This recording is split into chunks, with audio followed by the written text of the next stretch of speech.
Bonjour à toutes et à tous et bienvenue dans la tour de commandement, l'endroit où on adore parler du commandeur, ici Thibaut, et j'espère que vous allez bien tous. Et aujourd'hui on se retrouve pour un nouvel épisode sur une nouvelle extension, bien évidemment. On va parler de Kaldheim aujourd'hui, mais avant toute chose on va passer par la phase de pub, bien sûr.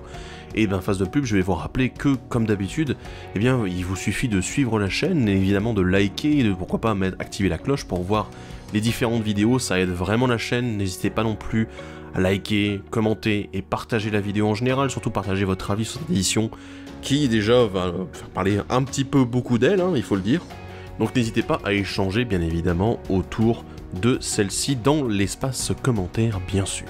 Et à partager si jamais vous avez des amis qui aiment bien le commandeur également et qui seraient intéressés par Kaldheim, pourquoi pas leur faire découvrir notre analyse de cette édition.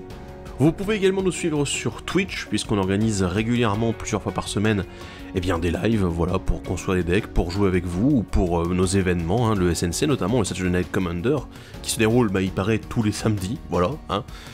Et on y retrouve quand même pas mal de personnes en ce moment, on arrive à plus d'une cinquantaine de joueurs, ça fait extrêmement plaisir de vous y retrouver aussi nombreux, et j'espère que ça continuera comme ça.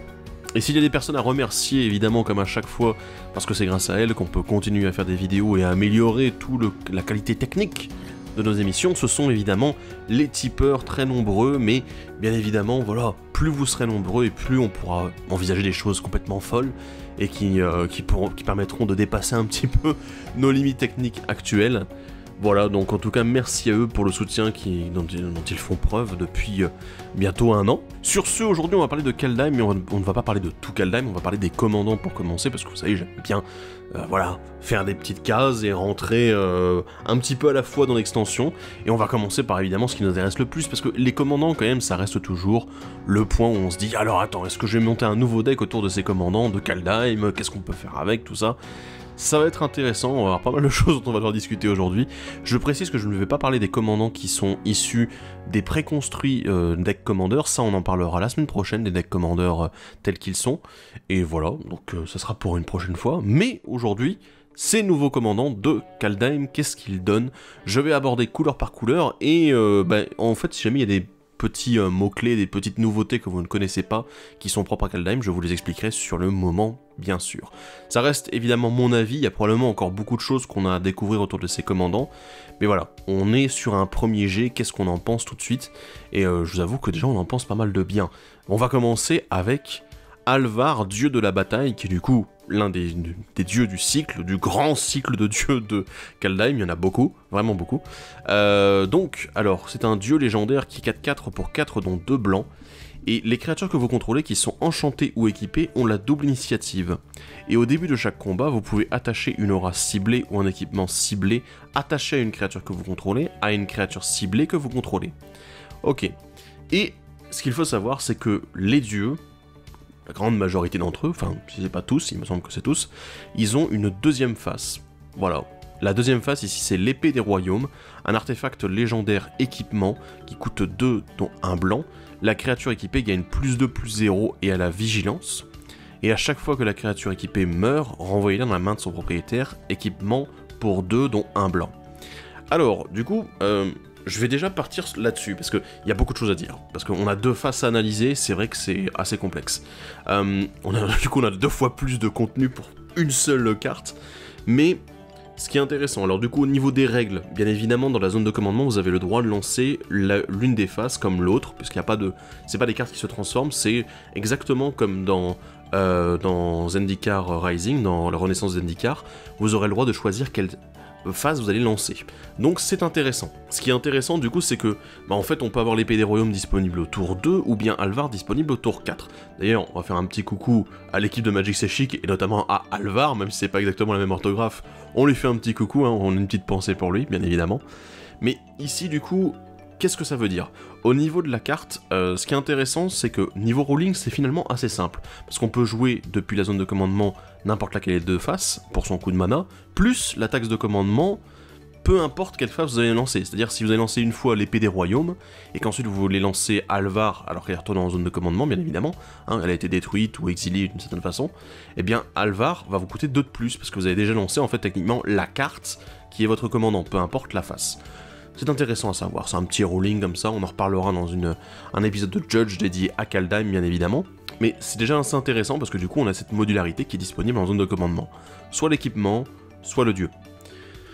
Autre chose qui m'embête un petit peu, et ça c'est ce qu'on a discuté un petit peu avec l'équipe de ces commandants, et ça m'embêtait un petit peu parce qu'en fait on a discuté avec l'équipe, et il y a une chose qui est un peu flagrante, c'est que si jamais on joue par exemple l'équipement, l'épée des royaumes, et bien derrière ça veut dire que tant que l'équipement n'est pas détruit, ou qu'il n'est pas renvoyé en main ou exilé, tant qu'il n'est pas géré en soi, impossible d'accéder à Alvar de l'autre côté.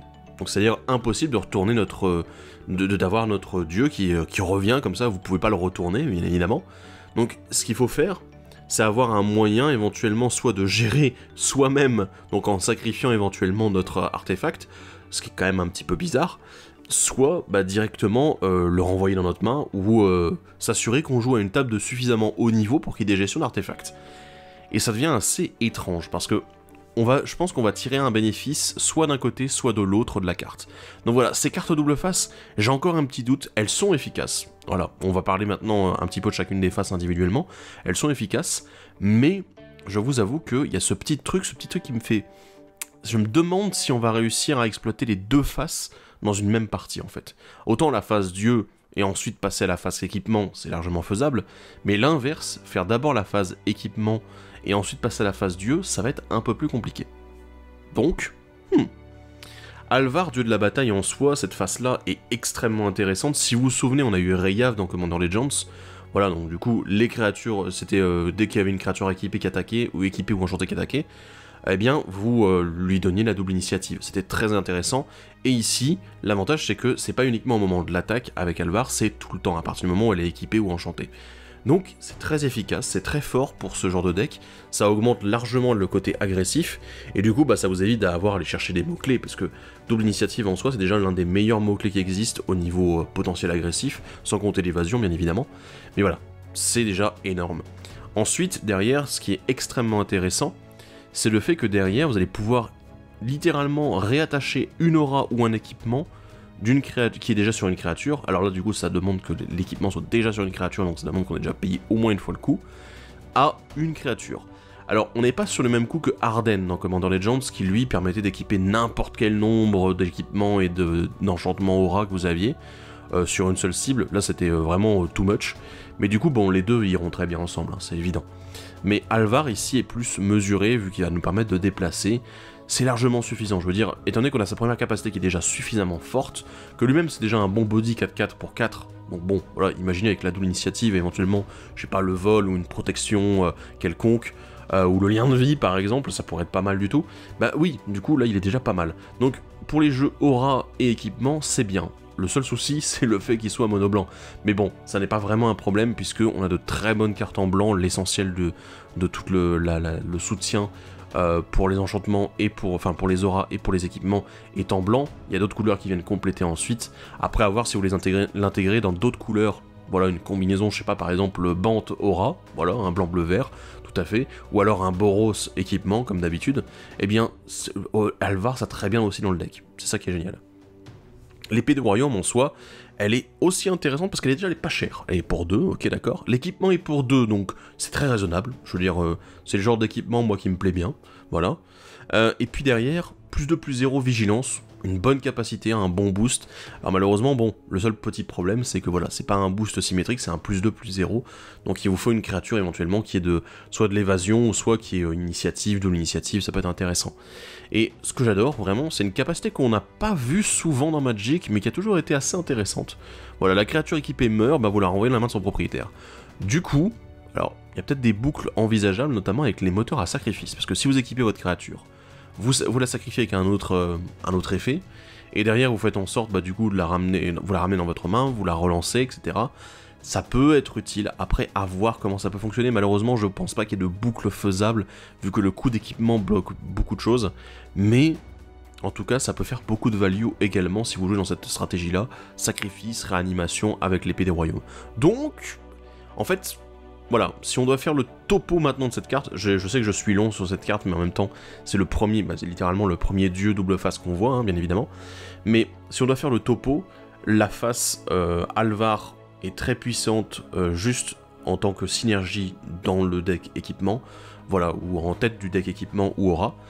Et l'épée des royaumes, en fait, ça reste un bon équipement, mais je vous avoue que je pense que la plupart du temps, à moins que vous soyez en panne d'équipement pour votre deck, et que du coup vous n'en avez absolument pas qui sortent, et que vous avez les autres cartes qui fonctionnent bien avec les équipements, vous jouerez l'épée des royaumes, mais la plupart du temps, en fait, quand vous avez envie d'être en ultra aggro, et que vous avez globalement les équipements qui sortent dans votre main de votre deck, et que du coup vous avez de quoi les jouer, vous allez jouer Alvar, en fait. C'est une flexibilité qui est intéressante, parce que soit vous avez les synergies avec Alvar, soit vous avez l'outil principal, c'est-à-dire l'équipement, avec l'épée des royaumes. Donc, très intéressant comme commandant et très pertinent. Deuxième dieu double face du blanc, c'est Redan, déesse des valeureux, un dieu qui coûte 3 dont un blanc, c'est une 2-3 vol vigilance. Les terrains des jeux que vos adversaires contrôlent arrivent sur le champ de bataille engagés, et les sorts non créatures que vos adversaires lancent, avec un coût converti de mana supérieur ou égal à 4, coûtent 2 de plus à lancer. Ok, ça c'est la face recto. La face verso, c'est un artefact légendaire qui s'appelle Valkmira, bouclier du protecteur, qui coûte 4 dont un blanc. Si une source qu'un adversaire contrôle devait infliger des blessures à vous ou à un permanent que vous contrôlez, prévenez une de ces blessures. Et à chaque fois que vous ou qu'un autre permanent que vous contrôlez devient la cible d'un sort ou d'une capacité qu'un adversaire contrôle, contrecarrez ce sort ou cette capacité, à moins que son contrôleur ne paye 1. Alors, vraiment ici... Alors... Oui, Stax, oui, on sait, oui. On est au courant, Stax. C'est pas un commandant que vous allez voir partout, je vous déconseille de le jouer à bas niveau, parce que honnêtement, vous allez juste emmerder vos adversaires, ou ne rien faire, littéralement. Ici, on est sur un commandant Stax, donc du coup qui va se jouer peut-être à plus haut niveau, on peut commencer à le jouer à niveau 7, 8, éventuellement pourquoi pas dans les 9 et 10 en compétitif. Mais Redan, alors déjà, j'aime bien la créature.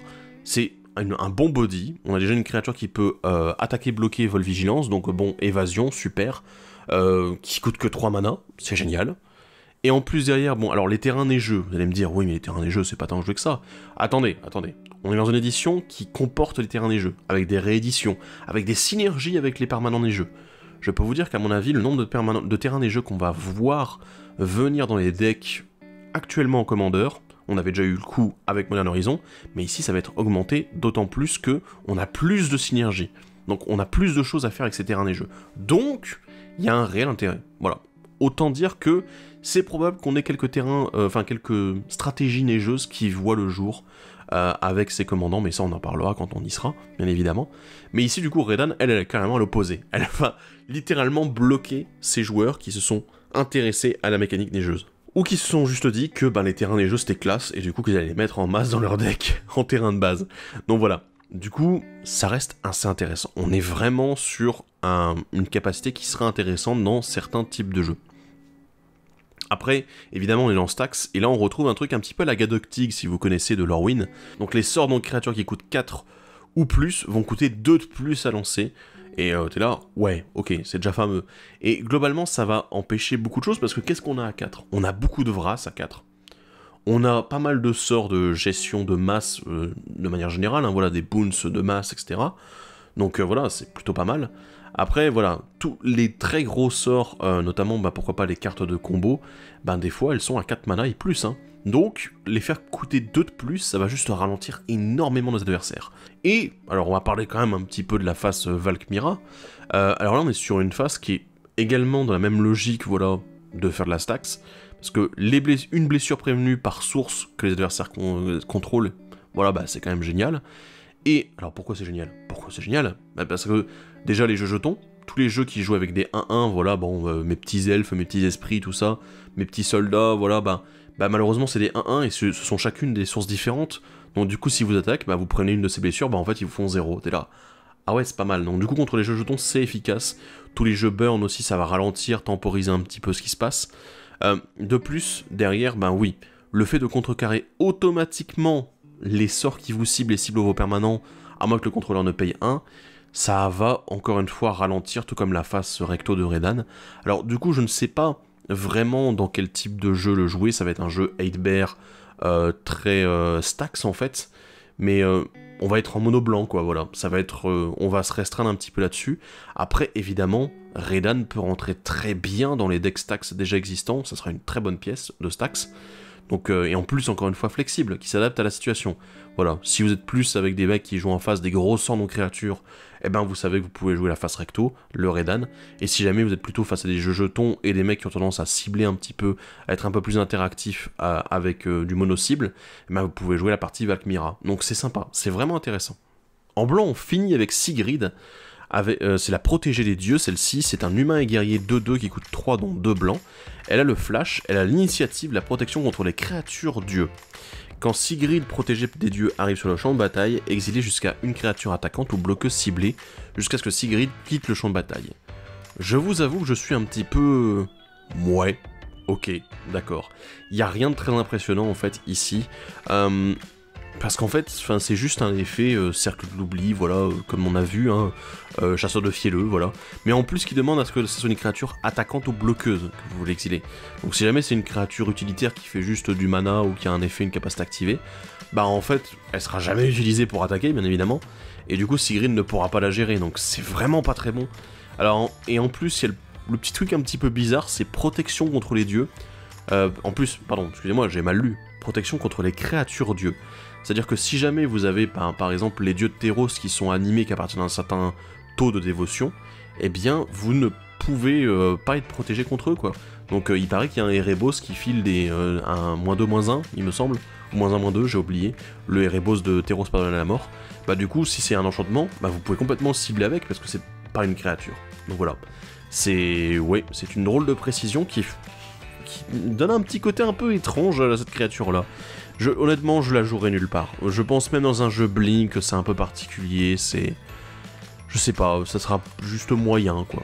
On passe maintenant au bleu, et on va commencer direct avec Alrund, dieu du cosmos. Et oui, ça claque, je sais. C'est un dieu qui coûte 5 dont 2 bleus. C'est une 1-1. Ouais, non mais il gagne +1/+1 pour chaque carte de votre main et chaque carte prédite que vous possédez en exil. Alors ça je dois expliquer après, mais j'en parlerai un peu plus tard. Au début de votre étape de fin, choisissez un type de carte, puis révélez les 2 cartes du dessus de votre bibliothèque. Mettez toutes les cartes du type choisi dans votre main, et le reste au-dessous de votre bibliothèque dans l'ordre de votre choix. Et la face verso, c'est Aka, corbeau chuchotant, un oiseau légendaire, et ouais, qui coûte 2 dont 1 bleu, c'est une 2-3 vol, et à chaque fois qu'il inflige des blessures de combat à un joueur, renvoyez-le dans la main de son propriétaire, puis regarde. Et ouais, complètement, j'adore. Alors ici on est sur 2 faces créatures, donc du coup tout ce que je disais tout à l'heure par rapport au fait que c'est compliqué de passer d'une face à l'autre, ici ça le sera beaucoup moins puisqu'on peut, déjà on peut bouncer des créatures plus facilement dans notre main, voilà, en plus on est en bleu donc il paraît que ça se fait très bien, et puis en plus il le fait lui-même, Aka, donc voilà, donc la problématique n'est plus vraiment d'actualité avec ce commandant là. Alors vraiment, c'est un peu compliqué. Alors du coup, il va falloir que je passe sur chacune des parties, chacun des détails en particulier. Alors les cartes prédites, en fait, c'est une capacité qui s'appelle le Fortel, la prédiction. En gros, les cartes prédites sont des cartes que vous allez mettre, voilà, c'est une action spéciale. Vous allez pouvoir payer 2 durant votre tour en rituel pour pouvoir mettre directement la carte qui a du coup le Fortel, la prédiction, sur elle. Vous allez pouvoir la mettre face cachée en exil. Et du coup, elle a été prédite et elle est en exil.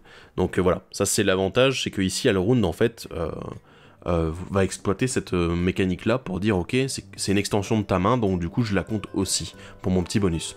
Parce que oui, c'est réellement une extension de la main, puisque en fait, les cartes qui ont été prédites pour 2 face cachée, vous allez pouvoir les lancer ensuite pour leur coût de prédiction.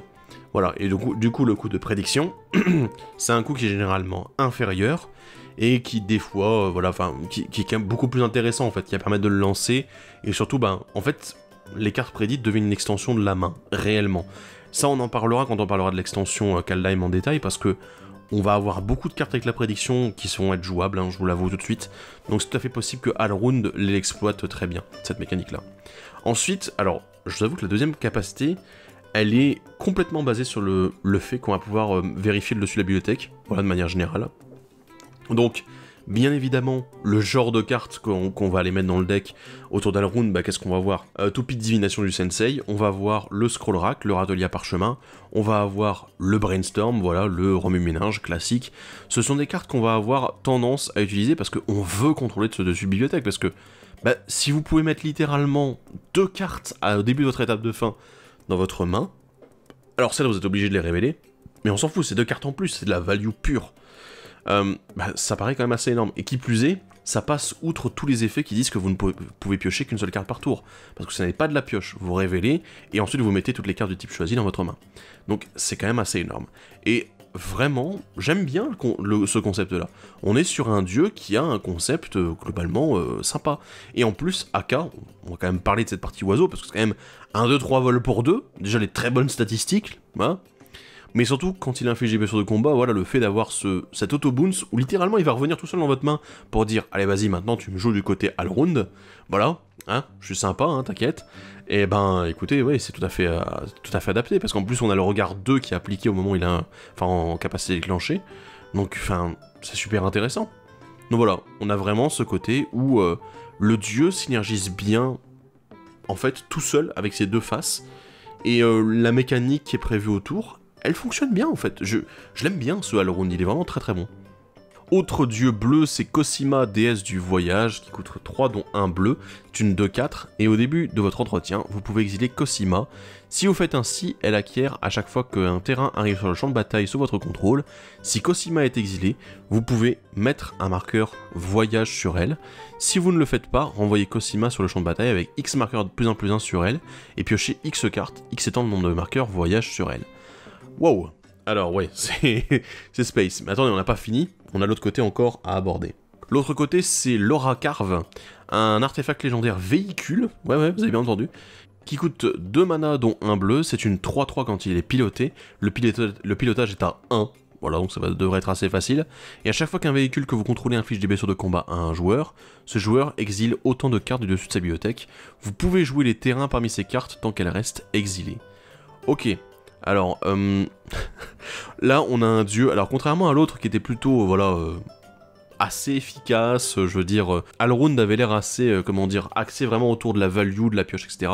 Ici, Cosima, ça va dans la même direction, mais c'est beaucoup plus compliqué, en fait. Donc, Cosima, l'intérêt qu'il y a ici, c'est le fait qu'on a un commandant qui va, littéralement, que vous allez mettre en stock, voilà. C'est, vous l'exilez au début de votre entretien, vous allez commencer à jouer tout simplement des terrains, hop, vous jouez vos terrains, vous accumulez les marqueurs dessus, et quand vous avez plus envie de mettre des marqueurs dessus, vous allez la faire revenir et dire, ok, voilà, j'ai un gros dieu, bien mastoc, et surtout qui me refait piocher les cartes. Donc le but, c'est de remplir la main à nouveau avec cette phase-là. L'Aura Carve, on est en fait sur, j'ai envie de dire, le prémisse de Cosima. C'est-à-dire, le but ici, c'est de dire qu'avec l'Aura Carve, nos différents véhicules vont permettre littéralement d'aller chercher les terrains disponibles chez les adversaires. Mais le problème, moi je trouve, c'est que c'est un peu tiré par les cheveux en fait. Parce que l'Aura Carve, il faut le jouer, ensuite il faut le piloter, du coup après il faut que ça passe, parce que là actuellement il a aucune évasion, hein, je veux dire, c'est juste une 3-3. Hein. Donc il faut que ça passe et que ça touche un adversaire, et du coup vous devez infliger ses blessures, exiler les cartes, espérer qu'il ait terrain, et ensuite, vous devez faire en sorte que l'Aura Carve retourne dans votre main ou soit détruit, etc. Qu'il soit géré. Bon, alors évidemment, c'est un véhicule, donc c'est un peu plus facile à gérer. Et du coup, faire revenir Cosima derrière et faire en sorte de rejouer les terrains, voilà, qui ont été exilés par l'Aura Carve. C'est compliqué, en fait. Le système a l'air... Les deux faces ont l'air complémentaires, mais en fait, elles sont tellement complexes à mettre en place, la synergie. En fait, je pense que la plupart du temps, soit vous allez jouer Cosima en vous disant... donc la phase Cosima en vous disant... en fait, je vais jouer plein de fetch, des trucs qui rampent, etc. Donc je pense que je l'envisagerais plutôt dans un deck bleu-vert qu'en solo en mono bleu. Voilà, ça serait quand même un peu plus intéressant, parce que du coup on peut ramper en vert, voilà, c'est l'intérêt. Donc voilà, je vais accumuler un maximum de marqueurs dessus, et puis ensuite, quand j'en ai marre, je vais pouvoir repiocher plein de cartes, c'est super. Soit, du coup, vous allez jouer l'Aura Carve en vous disant, en fait, je joue un deck véhicule, où mon but, c'est de meuler à un max, en fait, les adversaires, et juste... pouvoir compter sur leur terrain pour pouvoir, moi de mon côté, en fait, systématiquement, lander en plus à chaque tour. Et donc du coup, là, il faudrait voir si on peut pas faire quelque chose, avoir une synergie qui permettrait, pourquoi pas, de dire, quand un land arrive, je crée une créature. Ah, il paraît que ça se fait plus en vert qu'en bleu, voilà. Mais quand un land arrive, du coup, je crée une créature, et ce qui ferait que, j'aurais des pilotes pour mes différents véhicules. Donc je ne sais pas, c'est vraiment très bizarre. J'ai l'impression qu'il manque une couleur, en fait, de ma combinaison. Voilà, s'il y avait eu le vert en plus, ça aurait été plus sympa, pour Cosima, mais en fait la carte en elle-même elle est un petit peu tordue. Voilà, si jamais vous avez des idées autour, n'hésitez pas à en parler dans les commentaires bien évidemment. Autre commandant mythique du bleu, c'est Orvar le tout-forme. C'est un change-forme 3-3 qui coûte 4 dont un bleu. Il a le changelin, donc c'est-à-dire qu'à tout moment, il a tous les types de créatures. Peu importe l'endroit où il est, dans le deck, dans la main, sur le champ de bataille, dans le cimetière, dans l'exil, peu importe. Et à chaque fois que vous lancez un sort d'éphémère ou de rituel, s'il cible au moins un autre permanent que vous contrôlez, créez un jeton qui est une copie d'un de ces permanents. Ok. Et quand un sort ou une capacité qu'un adversaire contrôle vous contraint à vous défausser de cette carte, créez un jeton qui est une copie d'un permanent ciblé. Ok. Alors là, on va la refaire. Orvar visiblement aime beaucoup, vraiment beaucoup les copies. Ce qui tombe bien parce qu'en fait, on a quand même pas mal de choses qui peuvent fonctionner avec cette stratégie. Des éphémères et des rituels qui ciblent un permanent, il y en a, enfin n'importe quel permanent, il y en a beaucoup. Généralement, évidemment, on est sur des créatures, voilà, je vais pas vous le cacher, mais dans tous les cas, on a un gros bonus. C'est juste que, bah, par exemple, si j'utilise, je sais pas, un éphémère ou un rituel qui va juste dire la créature ciblée est imbloquable jusqu'à la fin du tour, ok, et ben du coup, t'es là, ok, je vais créer en plus une copie de cette créature. Oui, c'est pas mal du tout, quoi. Donc, c'est assez génial en fait. Ce que j'aime beaucoup, c'est que oui, il y a vraiment aucune contrainte en fait. C'est juste, vous allez essayer de le jouer. Alors, je n'ai pas envie de le dire, on va le jouer Boons parce que c'est pas très utile. Par contre, vous pouvez le jouer Blink. Voilà, bah pourquoi pas, parce que du coup, Blink, c'est on exile, on renvoie directement sur le champ de bataille. Mais du coup, comme on a ciblé une de nos créatures, bah du coup, on va faire une copie. Donc, c'est littéralement comme si on avait doublé l'effet d'arrivée en jeu. Et si vous avez le loisir de mettre un petit Panharmonicus à côté, par exemple, et ben du coup, vous avez 4 fois l'effet. Ça se paraît plutôt pas mal. Donc, ouais, il y a quelque chose à faire autour de Orvar. Mais en fait, c'est assez libre. À partir du moment où vous trouvez quelque chose qui va être efficace, un deck dans lequel vous allez avoir une logique très particulière et très une stratégie bien établie, et que ça cible vos permanents, vous allez pouvoir vous amuser à faire des copies d'un peu tout et n'importe quoi. Et vraiment, bah, ça peut être génial. Je pense qu'il y a vraiment une plus-value à faire assez énorme avec ce commandant-là. Le dernier commandant bleu, c'est Inga, œil de rune. Une créature légendaire humain et sorcier 3-3 pour 4, dont un bleu. Quand elle arrive sur le champ de bataille, regard 3. Voilà, c'est plutôt efficace, il paraît. Et quand elle meurt, piochez 3 cartes si au moins 3 créatures sont mortes ce tour-ci. Aïe. Ok. J'aime beaucoup la première capacité. Voilà, globalement, c'est un sorcier qui est plutôt bien, j'ai envie de dire. Le petit regard 3 quand elle arrive en jeu, c'est quand même très intéressant de manière générale. Mais honnêtement, je me sens même pas faire un deck autour en fait. Pourquoi ? Parce que le fait est qu'on doit avoir 3 créatures qui meurent, enfin qui sont mortes, quand elles meurent. C'est pas 3 autres créatures, donc du coup, elle peut être la 3ème. Mais le souci, c'est qu'on est en mono bleu. Je veux dire, on n'est pas du genre à avoir beaucoup de créatures qui meurent, à faire des Vrass, etc. Donc c'est très compliqué. Après, c'est sûr que si un adversaire lance une Vrass, c'est efficace. Globalement, vous dites, bah ok, j'ai pioché 3 cartes, quoi. Donc, ça reste assez efficace, mais c'est très conditionnel. Et généralement, les adversaires vont dire, ouais, vas-y, pioche tes cartes. Mais en fait, Inga, elle a tellement peu d'impact. Elle a un impact quand elle arrive en jeu, quand elle meurt, et dans des conditions particulières. Donc, généralement, ça va être un petit peu, ouais, bah écoute, fais ce que tu veux, quoi. À la limite, dans un jeu sorcier ou un jeu Blink, en effet, dire, bah ok, je scry 3 régulièrement, ça va être intéressant. Mais bon, peut-être qu'elle coûte un petit peu cher juste pour ce Scry 3, c'est peut-être un petit peu beaucoup, quoi. Passons maintenant au noir. Bizarrement, il y a beaucoup moins de dieux, mais vous allez voir pourquoi à la fin. On a Egon, dieu de la mort, une créature légendaire dieu, bien évidemment, qui est une 6-6, attention, pour 3 mana, dans un noir, qui a le contact mortel. Et au début de votre entretien, exilez 2 cartes depuis votre cimetière. Si vous ne pouvez pas le faire, sacrifiez Egon et piochez une carte. Ok, on va parler de l'autre face, c'est le trône de la mort. Un artefact légendaire qui coûte 1 noir, et au début de votre entretien, meulez une carte. Pour 3, dont un noir, en l'engageant, en exilant une carte de créature depuis votre cimetière, piochez une carte. Je suis vraiment hypé par Egon. Alors bon, je suis hypé par d'autres dieux bien évidemment, mais celui-ci il a un design tellement original que voilà, ça m'inspire un petit peu. Egon, alors oui, c'est pas la créature que vous allez jouer au tour 3. À moins que vous ayez pu, durant le tour 1 et le tour 2, remplir votre cimetière avec des effets d'automeule, comme il y en a beaucoup qui existent. Je veux dire, voilà, vous pouvez aller vérifier, il y en a plein. On a eu un Triton mort-vivant il y a pas longtemps, on a eu un truc qui meulait aussi des cartes quand il arrivait ou quand il mourait, enfin bon, il y a plein de trucs, il y a plein de cartes qui existent comme ça en noir qui vont permettre de remplir le cimetière. Je pense que vous trouverez ce que vous avez besoin. Le vert rajouterait un petit peu, mais bon, on peut pas tout avoir non plus. Voilà, là on est en mono noir. Donc Egon, déjà de base, bah, c'est un gros body, quoi. Je veux dire, Si vous avez Egon qui arrive au tour 3 et que vous avez déjà votre cimetière de rempli, les adversaires ils vont serrer les fesses très rapidement à mon avis. Hein. Donc ouais, il y a quand même un petit potentiel. Mais ce que j'adore c'est le trône de la mort qui est pour un mana un effet d'automeule systématique au début de votre entretien, mais en plus un moteur à pioche. Si vous avez envie de monter Egon, comment est-ce que vous allez faire? C'est simple, soit vous avez des effets, vous allez mettre beaucoup d'effets d'automeule déjà de base, hein.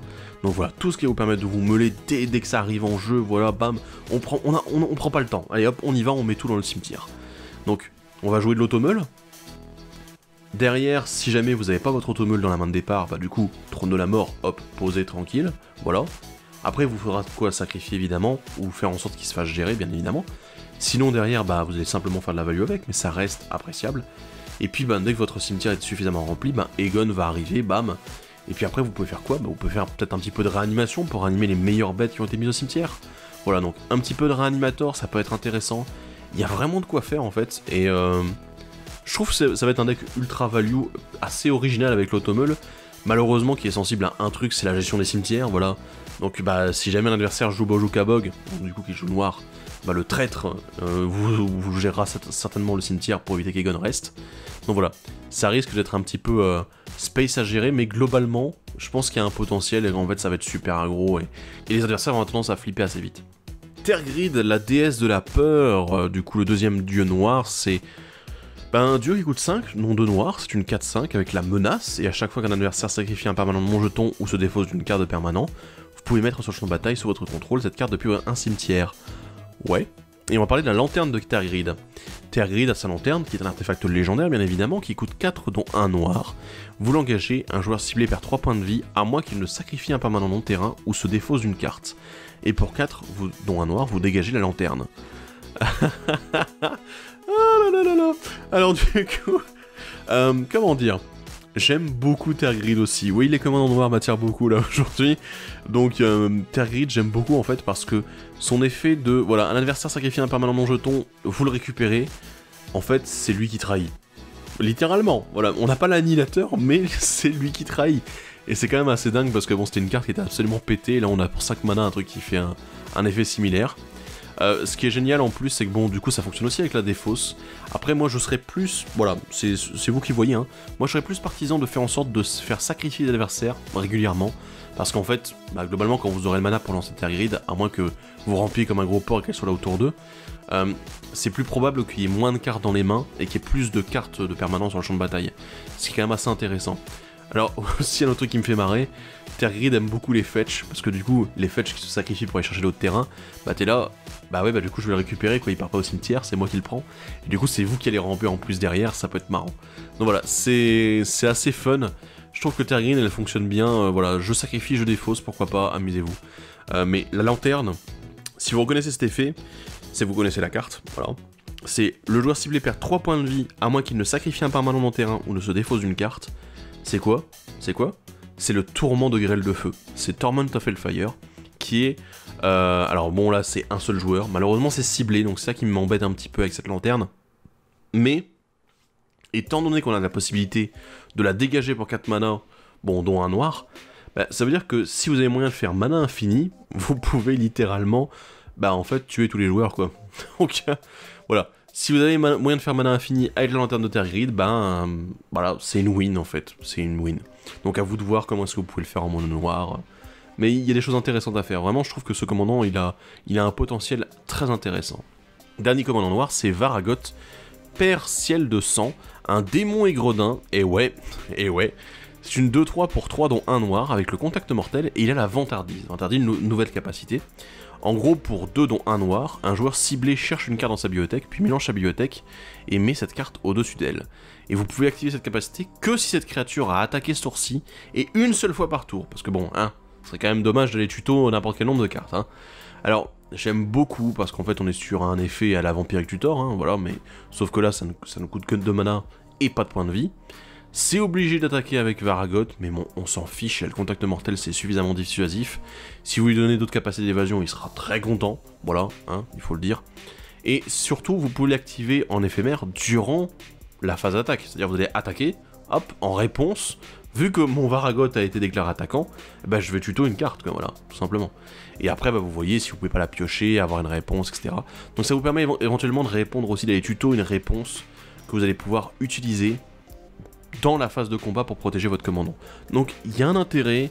Après, ce sera un très bel outil en général pour faire en sorte d'aller chercher nos combos, etc. Voilà. Ça reste toujours intéressant d'en avoir un nouveau tuto, même s'il demande d'attaquer celui-ci. Mais c'est sympa. Passons maintenant au rouge. Ouh, il y a des bonnes choses en rouge aussi. C'est pas souvent que je le dis, mais il y a des bonnes choses. On va parler de Thoralf, le dieu de la fureur. Donc il coûte 4, dont 2 rouges. C'est une 5-4 piétinement. À chaque fois qu'une créature ou qu'un Planeswalker qu'un adversaire contrôle subit un surplus de blessures non combat, Thoralf inflige un nombre de blessures égal à ce surplus à n'importe quelle cible autre que ce permanent. Ouais. Et le marteau de Thoralf, donc l'autre face, c'est un artefact légendaire équipement qui coûte 2 dont 1 rouge. L'équipement est de 2 dont 1 rouge et la créature à équiper A pour 2 dont 1 rouge et en l'engageant et en détachant le marteau de Thoralf, il inflige 3 blessures à n'importe quelle cible et on renvoie le marteau de Thoralf dans la main de son propriétaire. La créature équipée gagne +3/+0 tant qu'elle est légendaire. Ouais, alors malheureusement, vous voyez la face marteau de Thoralf, on va pas vraiment en parler parce qu'elle est assez nulle. Parce que malheureusement c'est un équipement, bon, comme l'équipement blanc, hein, tout à l'heure, le marteau, l'épée d'Alavar, c'était, bon, voilà, lancé pour 2, équipé pour 2. Mais malheureusement, le boost n'est valable que si la créature est légendaire, donc t'es là, ben du coup, en fait, sinon elle a une capacité un peu nulle, qui demande littéralement de payer, d'engager, détacher le marteau, et en plus, juste pour faire 3 blessures à n'importe quelle cible, c'est un peu moyen, quoi. Donc voilà, je trouve vraiment que ce marteau, il est pas du tout à la hauteur, comparé au dieu, la face dieu, que vous allez certainement jouer quasiment tout le temps. Je pense qu'il n'y a aucune raison d'utiliser le marteau, mais ce dieu déjà, on est sur des statistiques qui sont extrêmement fortes. 5-4 piétinement pour 4, c'est puissant. Mais surtout, ce qui est vraiment intéressant, c'est le surplus des blessures non créatures. Alors vous allez dire, oui, bon, ben voilà, on a peut-être moyen de faire en sorte que, je sais pas, qu'on rentre dans une boucle, etc. Et vous avez tout à fait raison, on a moyen de faire des boucles avec Thoralf, en fait. Notamment avec les sorts non créatures qui ciblent, enfin qui touchent toutes les créatures. Du style, quelqu'un m'a dit, bah, acte blasphématoire. Bah oui, évidemment. Si on joue un acte blasphématoire qui a 10 créatures sur le champ de bataille, et que les 10 créatures, elles ont que 3 d'endurance, bah du coup, ça fait que techniquement, ben, pour les 10 créatures, vous avez 100 dégâts à répartir, voilà. Parce qu'il y a 10 dégâts pour chacune, en trop. Donc voilà. Et l'avantage, c'est que Thoralf, bon du coup, elles vont subir ses blessures, Thoralf va déclencher sa capacité, certes, lui aussi va mourir, mais avant tout, eh ben, il y a quand même les capacités dans la pile, donc du coup, il va aller infliger les blessures là où vous le souhaitez. Et vous pouvez le mettre dans la face des adversaires, donc du coup, littéralement, vous avez moyen de win avec Thoralf de manière assez efficace, en fait, rapide. On m'a également évoqué Thorbrand, voilà, qui est aussi un très bon commandant avec, hein, parce que du coup, même si vous n'infligez pas une grosse masse de blessures, bah en fait, vous pouvez en infliger un peu plus avec Thorbrand à chaque fois, donc c'est très très intéressant. Deuxième dieu rouge, c'est Birji, déesse des contes, un dieu qui coûte 3, non, un rouge, et c'est une 3-3, et à chaque fois que vous lancez un sort, vous rajoutez un rouge. Jusqu'à la fin du tour, vous ne perdez pas ce mana au moment où les étapes et les phases se terminent. Et les créatures que vous contrôlez peuvent se vanter 2 fois pendant chacun de vos tours à la place d'une fois. Donc se vanter, c'est la capacité dont je parlais tout à l'heure, c'est la vantardise, voilà. Et la deuxième face de Birji, c'est Arnfell, la corne d'abondance, qui coûte 5 dont 1 rouge, un artefact légendaire qui dit que bah, vous pouvez vous défausser d'une carte, littéralement, exiler les 2 cartes de votre bibliothèque, vous pouvez jouer ces cartes ce tour-ci. Wow! Alors là, on va faire une petite pause 2 secondes sur Birji. J'aime beaucoup les 2 faces. Alors déjà, je m'attendais pas à voir la corne d'abondance en rouge, hein. C'est plutôt une... On se dirait du vert, de manière générale. Mais, waouh. Parce qu'en fait, alors, vous allez me dire, ouais, mais bon, t'exagères peut-être un petit peu. Non, c'est vrai, c'est du waouh. Birji, en fait, la face Birji, elle est très intéressante juste pour vous lancer un sort, vous faites un rouge. C'est-à-dire que si vous lancez tous ce qu'on appelle les Cheerios, c'est-à-dire les artefacts qui coûtent 0, et ben du coup, chaque fois que vous lancez un sort, étant donné qu'il n'y a aucune restriction, c'est pas un sort d'éphémère ou de rituel, c'est pas un sort de créature, on s'en fout. Voilà, donc vous lancez ces Cheerios, ces artefacts qui coûtent 0, bah du coup vous allez vous amuser à faire de plus en plus de mana que vous cumulez, et en plus que vous ne perdez pas. Seulement jusqu'à la fin du tour quand même, on va peut-être pas exagérer non plus. Mais honnêtement, waouh quoi, je veux dire, ça veut dire que littéralement vos sorts... vos sorts vos sorts à 0 en fait vont être des sorts de rampe, littéralement. Ça me donne envie de démonter tes chars et de monter Birgi à la place, quoi. Voilà, non, je déconne quand même pas. Mais voilà, c'est super intéressant, ça peut peut-être aller très loin, et notamment qu'en plus, vous connaissez probablement la capacité Storm, le déluge, en gros qui copie pour chaque sort lancé avant. Mais du coup, si on arrive à avoir autant de mana disponible juste en lançant des sorts, et bah ça va être génial, quoi. Alors après, le côté vantardise, si vous voulez monter un deck vantardise avec, Birgi a l'air d'être vraiment bien. Parce que du coup, vous allez lancer des sorts, vous allez pouvoir cumuler du mana, vous allez l'utiliser pour la vantardise. C'est génial. Je veux dire, le concept est bien, en soi. Mais il est abusable, rien qu'à cause de la première capacité. Aussi, autre chose, il y a des decks dans lesquels elle sera très bien du style... Kaikar. Oui, je déconne pas, Kaikar. Parce que Kaikar, si vous le connaissez, lui, il fait des esprits, et les esprits, il permet de les sacrifier pour faire du mana rouge. Donc du coup, il va littéralement générer 2 mana rouges à chaque fois que vous allez lancer un sort d'éphémère ou de rituel. C'est très intéressant, voilà, on va pas se cacher. Artefel, la corne d'abondance, est génial aussi. Honnêtement, je veux dire, ce dieu, il me le faut. C'est dingue, hein, je suis en train de m'exciter sur des dieux rares, mais c'est fou, hein, je trouve que ce dieu, il a vraiment un potentiel de fou, parce que Arnfell, en fait, c'est littéralement, j'ai une carte qui me plaît pas, je vais faire un Impulse Draw. L'Impulse Draw, je rappelle, c'est on exile les cartes dessus de la bibliothèque, et en fait, on peut les jouer soit juste ce tour-ci, soit jusqu'à la fin de notre prochain tour, ce qui est encore meilleur, c'est la Super Impulse Draw, comme je devrais l'appeler. Mais globalement, Arnfell, ici, qu'est-ce qu'il nous dit? Eh ben, il nous dit, bah écoute, t'as des cartes en trop dans ta main? Y a pas de problème, je te les recycle quand tu veux. Et en plus, comme c'est défaussez-vous d'une carte, et non pas, bah, tu vas pas exiler la carte, ou, je sais pas, la déchirer en morceaux, bah du coup, c'est que si jamais t'as des effets qui fonctionnent avec la défausse, par exemple les cartes avec la folie, imaginons, bah du coup, Arnfell devient un très bon moteur à folie, parce que littéralement, t'as 0 mana à payer, à part le coût de lancement de l'artefact. C'est tout, tu peux utiliser cette capacité autant que tu veux. Donc, c'est quand même un peu débile. Donc oui, il y a vraiment un beau potentiel autour de Arnfell et autour de Birgi. Je suis en extase, actuellement. Parlons encore des derniers commandants du rouge. On a Arni Front Cassé, qui est un humain et berserker qui coûte 3 dont 1 rouge. Il a la célérité, c'est une 3-3. Et il a la vantardise. Pour 1, vous pouvez faire passer la force de base d'Arni Front Cassé à 1, plus la force la plus élevée parmi les autres créatures que vous contrôlez jusqu'à la fin du tour. Donc voilà, encore une fois, vous pouvez l'activer que quand il est déclaré attaquant, ou après. Bon, après, le but ici avec Arni, c'est évidemment de le faire, vous attaquez, ah, c'est bon, il a été déclaré attaquant, boum, je paye 1, ah bah tiens, et boum, il va gagner la force la plus élevée, plus 1. C'est génial. Et vraiment, en fait, je le trouve super, parce que vous pouvez utiliser toutes les cartes, notamment les créatures qui ont des forces très élevées, mais par exemple qui font rien, je pense notamment au Wolfbot. Voilà, c'est une carte de lune hermétique. En gros, c'est une créature artefact qui est 5-5 pour 2, un truc du genre. Voilà, mais qui peut pas attaquer ou bloquer à moins que vous n'ayez plus de cartes en main. Ou je sais plus quelles sont les conditions exactes, mais on s'en fout. Parce qu'en fait, le but, c'est juste d'avoir une grosse force qui fait pas forcément quelque chose sur le champ de bataille. Pareil, vous avez aussi le dragon endormi, qui est également une grosse bête qui coûte que 1 mana. Mais voilà, mais qui peut pas attaquer ou bloquer tant qu'il n'y a pas eu l'attaque sur vous. Donc voilà, c'est très intéressant et... Du coup, c'est ce genre de truc qu'on peut exploiter, en fait. Et surtout, bah, comme il est célérité, ça veut dire que vous pouvez y aller direct franco, quoi. Donc, ouais, dès que vous avez vos 4 mana, hop, Arni, paf, phase d'attaque, boum, on bourre, quoi. Donc, ouais, c'est vraiment très intéressant. J'aime beaucoup. Et le dernier commandant rouge, c'est Magda, hors-la-loi intrépide. Un nain et berserker 2-1 qui coûte 2 dont 1 rouge. Les autres nains que vous contrôlez gagnent +1 +0. Et à chaque fois qu'un nain que vous contrôlez devient engagé, créez un jeton trésor. Et sacrifiez 5 trésors, cherchez dans votre bibliothèque une carte d'artefact ou de dragon, mettez cette carte sur le champ de bataille, puis mélangez votre bibliothèque. Alors, vraiment, on est face à un tribal nain plutôt sympa, on va se l'avouer, hein, voilà, il est plutôt pas mal. Magda est vraiment bien, parce qu'en plus, on peut la jouer dans le deck véhicule d'Epala, par exemple, parce que comme les nains vont s'engager pour piloter les véhicules, eh bien, ça peut être efficace. Alors derrière, la carte de dragon, moi j'aime bien, c'est très flavor, voilà. La carte de dragon qu'on peut aller chercher, c'est super efficace. Ça peut être le truc, voilà, où, bah tiens, en l'espace de... Au tour 3, au tour 4, boum, j'ai un gros dragon qui arrive, qui a un truc mastoc, et puis voilà, quoi, j'ai cheaté le coup de mana, et puis on est bon, quoi. Pareil pour les artefacts, c'est certainement des gros artefacts qui peuvent être mis en place pour, bah, juste défoncer le board, quoi. Le vert, alors le vert, il y a aussi peu de commandants, mais vous allez voir pourquoi après, encore une fois. On va commencer avec Kolvori, déesse de la parenté, du coup qui coûte 4 dont 2 verts, 2-4, et tant que vous contrôlez au moins 3 créatures légendaires, Kolvori gagne +4/+2 et a la vigilance. intéressant hein, comme wording. Pour 2 dont un vert et en l'engageant, vous regardez les 6 cartes dessus de votre bibliothèque, vous pouvez révéler une carte de créature légendaire parmi elles, et la mettre dans votre main.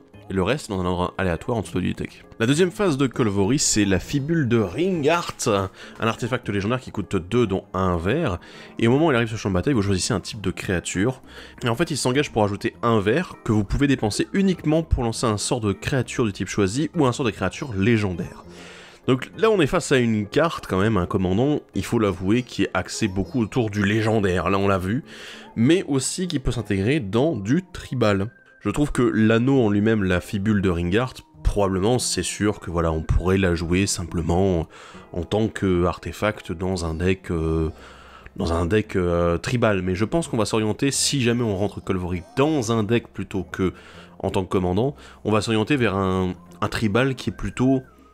Allez, axé autour des créatures légendaires, donc il y a quand même déjà beaucoup de créatures légendaires disponibles, mais voilà, donc du coup ce serait possible. Après Kolvori en tant que commandant déjà, bon là on est sur un commandant qui va se baser énormément autour du légendaire, le fait d'avoir des petites, des grosses créatures légendaires, parce que le but, je pense pour moi, ça serait de faire en sorte d'avoir Kolvori qui soit le plus rapidement possible avec son boost, donc il lui faut 2 autres créatures légendaires, hein. Voilà, parce qu'un plus 4 plus 2 vigilance, ça a l'air quand même pas mal, une 6-6 vigilance pour 4 mana, il paraît que c'est fort. Et surtout avoir ce filtrage en plus, parce que le bonus, ça va vraiment être Kolvori, elle attaque, bam, elle a la vigilance, donc il n'y a pas de problème. Et ensuite, avant votre tour, vous avez moyen de récupérer encore d'autres créatures légendaires qui peuvent faire des choses. Le problème, c'est que généralement, les créatures légendaires sont dans une stratégie particulière. Donc les cumuler toutes dans un même deck, ça a l'air un petit peu compliqué, disons-le. Donc j'ai quand même un doute sur ce qu'elle pourrait faire en tant que commandant, mais par contre, ce qu'elle pourrait faire dans un deck dédié aux créatures légendaires, oui, ou alors dans un tribal, à défaut. Prochaine créature légendaire verte, c'est Toski, porteur de secret, un écureuil légendaire 1-1 pour 4 dont un vert. Il ne peut pas être contrecarré, il est indestructible, et il attaque à chaque combat si possible, et en plus, chaque fois qu'une créature que vous contrôlez inflige des blessures de combat à un joueur, piochez une carte. Alors certains ont commencé à dire « Oui, c'est bon, on peut faire notre tribal écureuil !» Non. Non. Bah non, parce que déjà, il y a aucune notion de tribal autour du commandant. Donc littéralement, je préférerais prendre un commandant qui va m'apporter de la value pour mes écureuils plutôt que de prendre Toski, parce que voilà, il apporte pas grand chose à part le fait que bah si j'ai plein d'écureuils qui attaquent et qui touchent, bah je vais pouvoir piocher. Mais bon, en fait, j'aime bien Toski, je pense que ça va être une carte de soutien qui va être utilisée dans pas mal de decks verts qui, bah là, probablement qui jouent avec beaucoup de créatures, ou alors avec des créatures qui ont de l'évasion pour pouvoir piocher régulièrement.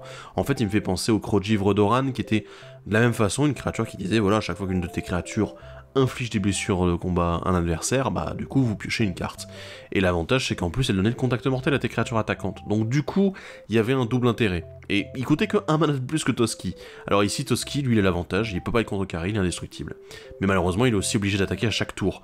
Donc c'est à dire que vous pourrez pas le garder comme bloqueur à moins que vous lui donniez la vigilance d'une manière ou d'une autre. Donc c'est un petit peu, voilà, c'est une carte de value, mais voilà, je sens pas l'enthousiasme des écureuils dans cette carte là.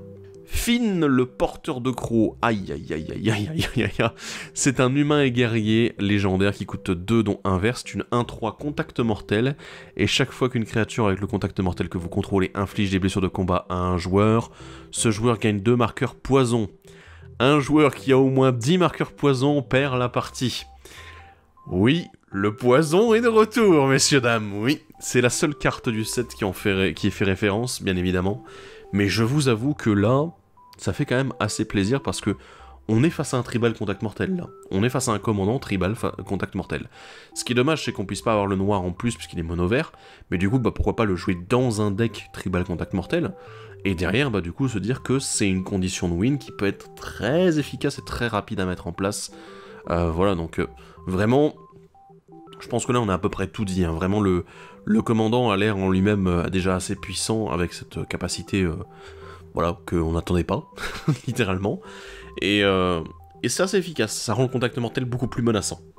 Et le dernier commandant vert, c'est celui qu'on n'attendait pas non plus, c'est Vorinclex, pillard monstrueux, un Phyrexian et Praetor légendaire, 6-6 pour 6 dont 2 verts, piétinement célérité, oui madame, si vous deviez au moins mettre un marqueur sur un permanent ou un joueur, mettez 2 fois ce nombre de chaque sorte de marqueur sur ce permanent ou ce joueur à la place. Si l'adversaire devait mettre au moins un marqueur sur un permanent ou un joueur, il met la moitié de ce nombre de chaque sorte de marqueur sur ce permanent ou ce joueur à la place, arrondi à l'unité inférieure. Waouh! C'est... Waouh, bah c'est extrêmement efficace en fait, ça fait penser beaucoup à Doubling Season pour la partie marqueur, mais en plus avec le fait, encore une fois, que Vorinclex, bah, comme sa version précédente, eh ben, il veut que l'adversaire y galère, voilà. Mais ici c'est avec les marqueurs, donc c'est un petit peu plus tranquille quand même, à moins que l'adversaire joue vraiment autour, sinon ça serait vraiment catastrophique. Mais voilà, il n'en reste pas moins que... Il y en a qui ont déjà commencé à plancher sur un deck autour de lui, et globalement, c'est un peu débile. Voilà, on va se l'avouer.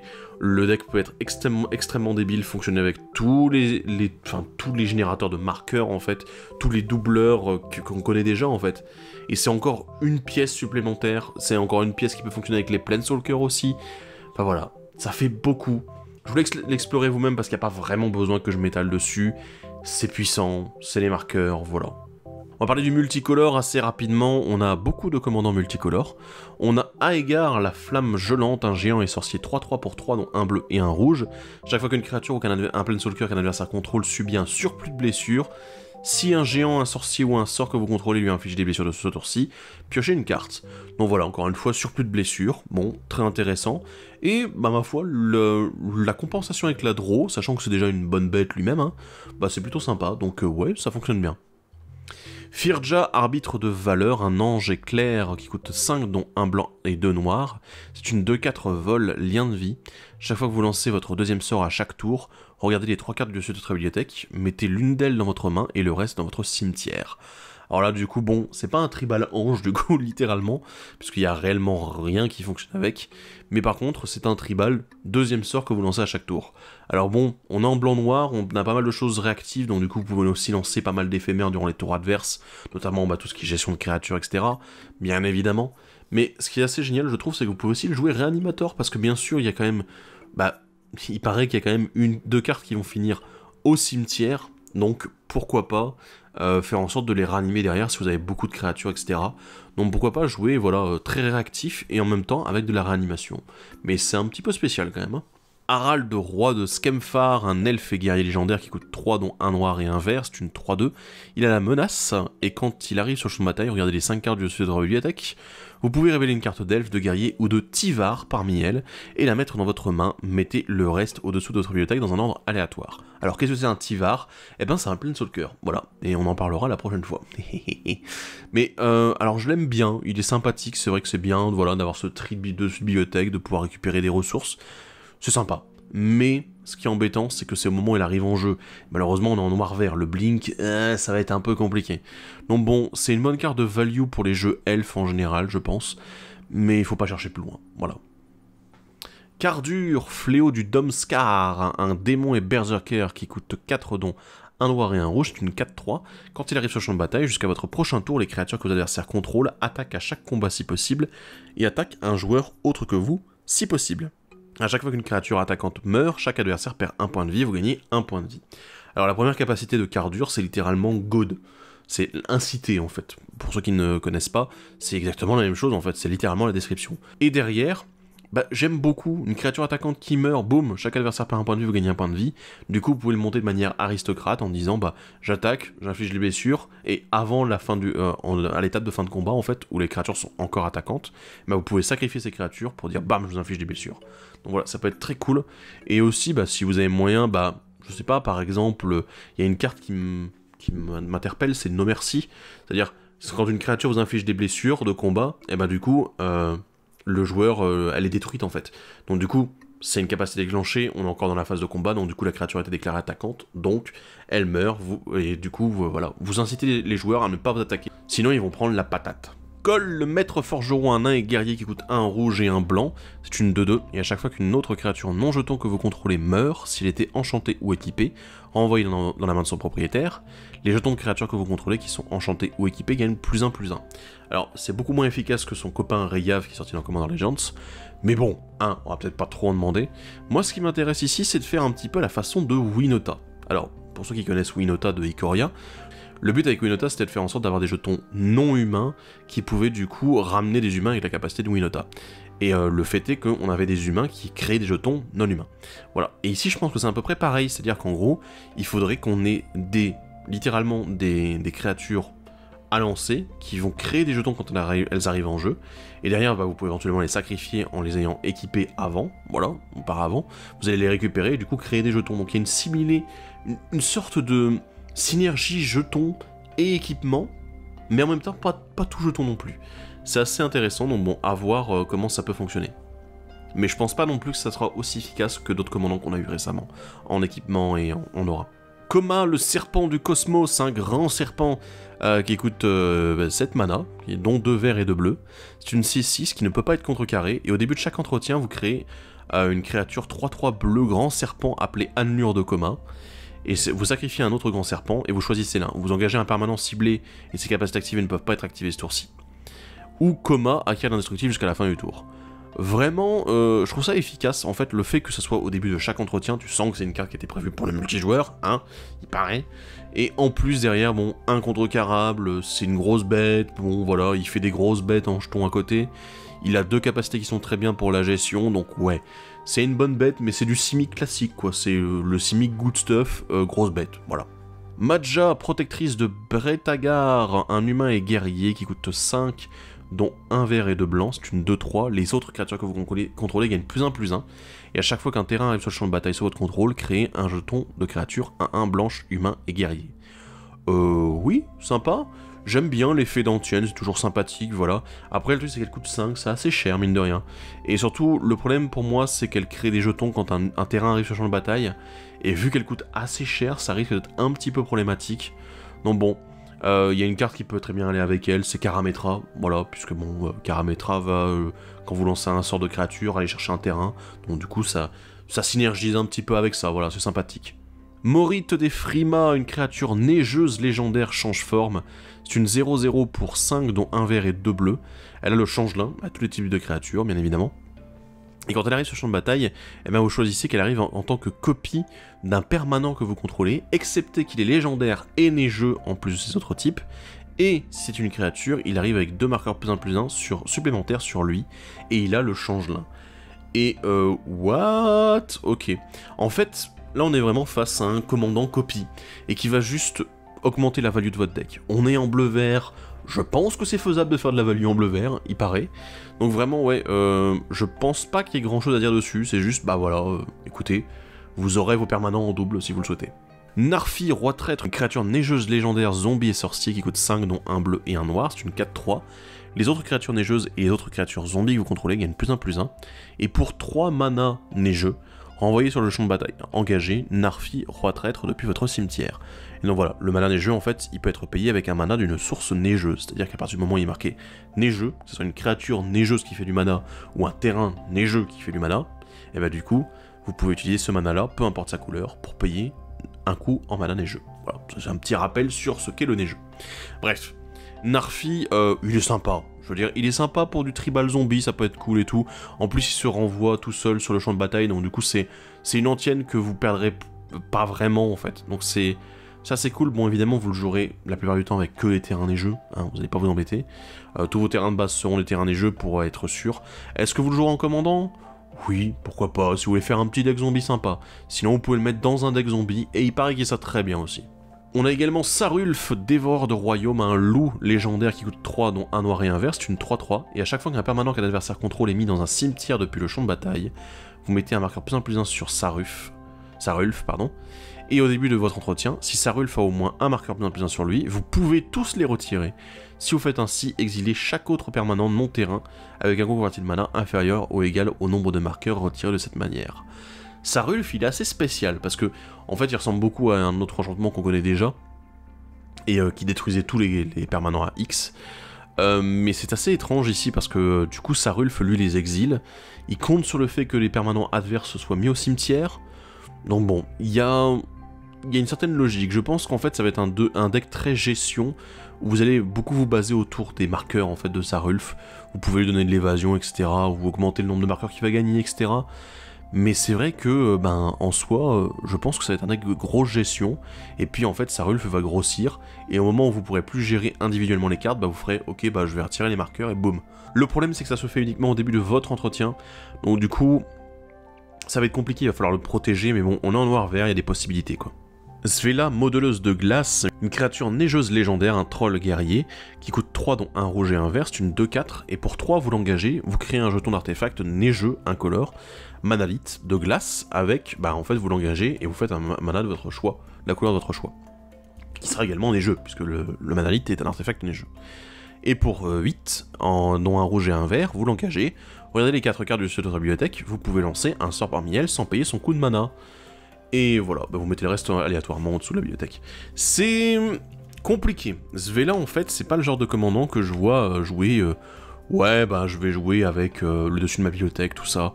Enfin, il demande, mais le problème c'est que ça coûte 8 mana, c'est extrêmement cher. Notre commandant, pendant cela, qu'est-ce qu'il fait? Il nous permet de ramper avec les manalites. Mais en fait, tout ça coûte trop cher, toutes les capacités. Ça peut être un deck très cool. Vous pouvez le faire avec un petit peu de rampe et dire, ok, je vais essayer de cheater un peu les coups de mana. Mais voilà, la capacité est très chère. Et malheureusement, voilà, ça risque d'être un petit peu compliqué. Vous allez trop vous baser dessus, et malheureusement, c'est un peu complexe. Voilà, je trouve que c'est un petit peu abusé, en fait, au niveau des coûts. Vega le gardien, un oiseau et esprit qui a le vol, c'est une 2-2 pour 3 dont un blanc et un bleu. Et à chaque fois que vous lancez un sort depuis autre part que votre main, piochez une carte. Et c'est une excellente carte, on va le dire tout de suite, puisque du coup il y a déjà moyen de combo, en fait, on s'en est rendu compte. Si vous connaissez la combo Dramatic Scepter, c'est-à-dire inversion dramatique et sceptre isochronique, du coup, vous pouvez littéralement piocher toute votre bibliothèque avec. Donc voilà, on a déjà trouvé une combo, voilà, et voilà. C'est marrant, hein. Voilà. Ouais.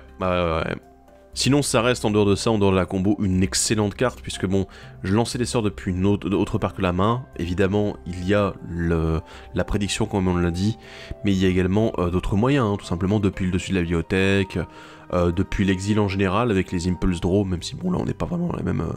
le cimetière également, voilà, il y a plein de choses à faire. La cascade, voilà.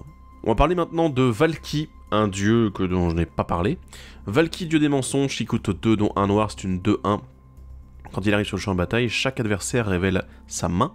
Pour chaque adversaire, exilez une carte de créature qu'il a révélée de cette manière jusqu'à ce que Valki quitte le champ de bataille.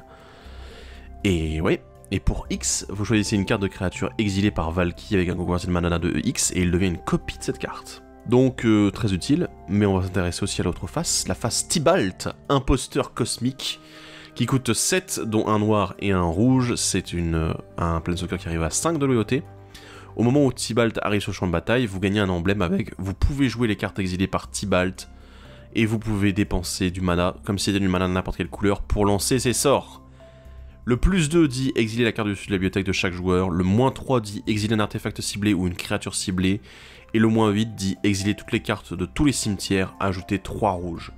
Donc, le côté Valki j'aime bien, parce que voilà, ça pille des créatures adverses, mais malheureusement c'est très dépendant de ce qui va être joué en face. Si vous n'avez pas beaucoup de jeux créatures en face, tant pis, voilà, hein.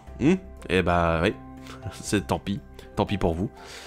Derrière, le côté Tibalt est beaucoup plus intéressant, mais il coûte beaucoup plus cher aussi, vous l'avez vu, 7 mana c'est quand même énorme pour un Planeswalker, donc du coup en fait, qu'est-ce qu'on va jouer? On va jouer rampe si on joue Tibalt, voilà, c'est aussi simple que ça, on va jouer du gros rampe, en rouge on a moyen de ramper de manière ponctuelle, en noir aussi, Messe noire vous connaissez bien sûr, on a également les artefacts qui peuvent nous aider, donc globalement on peut arriver à lancer Tibalt assez rapidement. Et derrière qu'est-ce qu'on va faire? Littéralement on va faire en sorte de piquer les cartes adverses et de les lancer comme un gros sac, et d'abuser littéralement de tous les jeux adverses. Le but c'est voler les cartes des adversaires, et en tirer un maximum de bénéfices, voilà.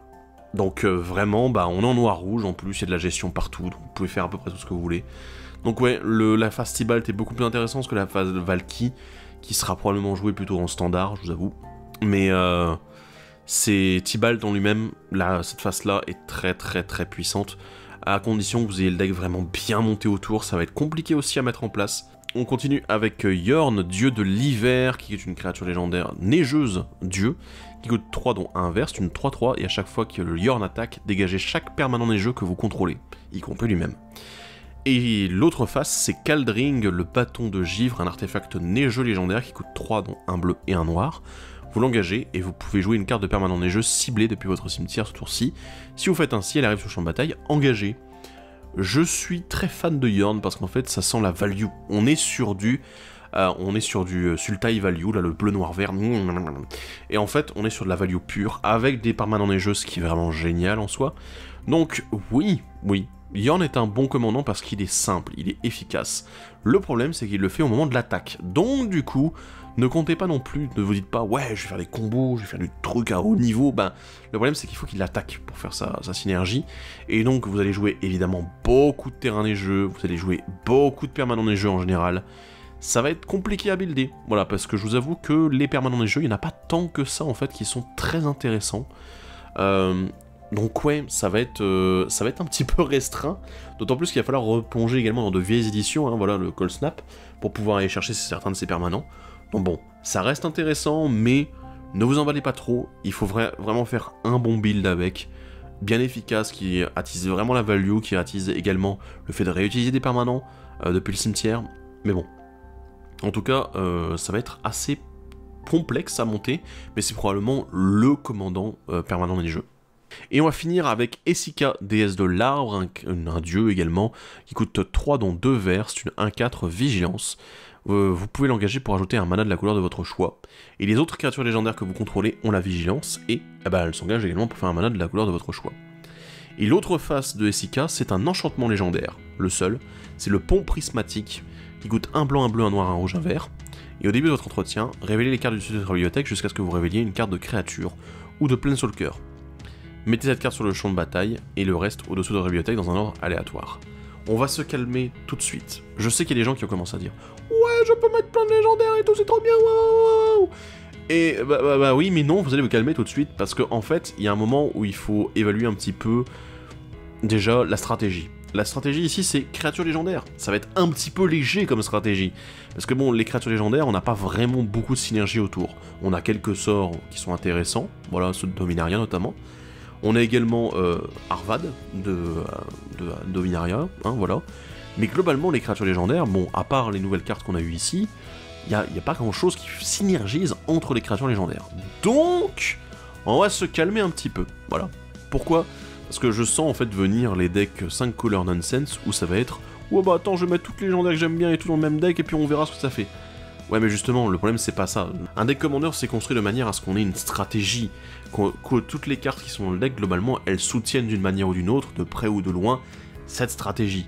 Si vous jouez Esika en disant « Je vais mettre toutes les créatures légendaires », bah ouais mais du coup tu vas faire quoi avec le mana que tu as ? C'est quoi la stratégie ? C'est quoi le but derrière ? Voilà, c'est ça le souci. Et en plus, bon, vous allez me dire « Oh ouais mais je vais faire un tribal dieu ». Les dieux de Theros par exemple, c'est des dieux qui ne s'animent pas, qui ne sont pas des créatures, tant que tu n'as pas la dévotion. Donc du coup ça veut dire que en 5 couleurs, il faut l'avoir la dévotion. Honnêtement, on l'a déjà testé, hein. Les decks 5 couleurs où tu joues les dieux monocolores et même les bicolores, c'est compliqué d'avoir la dévotion hein, dedans. Donc vraiment, calmez-vous un petit peu. Il faut être méthodique, et je pense que Esika, c'est probablement l'un des commandants autour duquel je vais construire un deck, pas parce que j'aime bien le commandant, je le trouve sympathique, mais sans plus, mais surtout parce que je pense que ça serait peut-être bien de montrer un petit peu ce que le commandant peut faire et à quel point il demande un équilibre avant toute chose. Donc ne vous attendez pas à le voir arriver dans les 2 semaines qui viennent, je vais le monter de mon côté, je vais ensuite le tester pas mal de fois, faire des ajustements, et ensuite je vous sortirai une vidéo autour. Mais pas avant, voilà. Donc je préfère être sûr de vous présenter une version du deck qui est vraiment intéressante et qui est concrètement pertinente. On a fini tous les commandants. On a enfin fini tous les commandants de cette extension, il y en a beaucoup, ils ont mis beaucoup de légendaires, mais en même temps vous avez vu on a eu des dieux dans tous les sens, des créatures légendaires.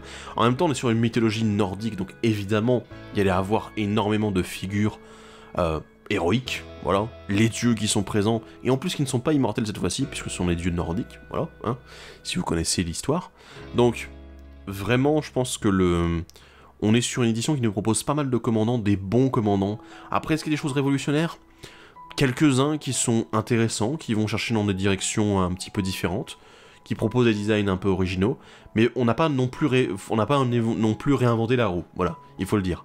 On est face à des choses qui sont vraiment puissantes, efficaces, des petites nouveautés, des versions meilleures de cartes qu'on avait déjà, ou de choses qu'on avait déjà. Donc ouais, je pense que on est sur une bonne édition pour le commandeur, pour les commandants, mais, on va devoir parler de la suite, de l'édition, du reste, dans notre prochaine vidéo, que vous retrouverez du coup dimanche. Sur ce, n'hésitez pas à partager également vos commentaires sur cette édition, sur ce que vous avez vu au niveau des commandants, qu'est-ce qui vous intéresse, etc. Et puis on parlera du reste de l'extension dimanche qui vient. Voilà, sur ce, je vous dis à la prochaine et salut à tous, bye bye.